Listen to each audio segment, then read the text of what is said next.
Hi friends, today topic Ronald Duster. ఇది clutch ఎలా వేయాలో మీకు ఈరోజు చూపిస్తాను.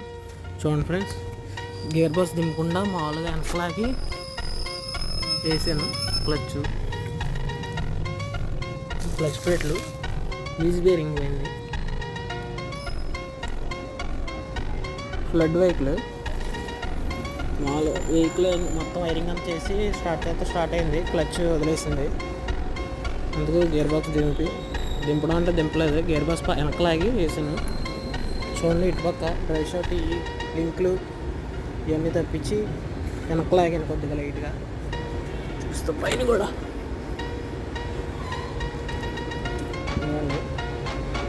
కూలెంట్ ట్యాంక్ ఇవన్నీ తీసేయాలి, ఈసీఎం ఇవన్నీ తీసేయాలి. Okay friends, thank you.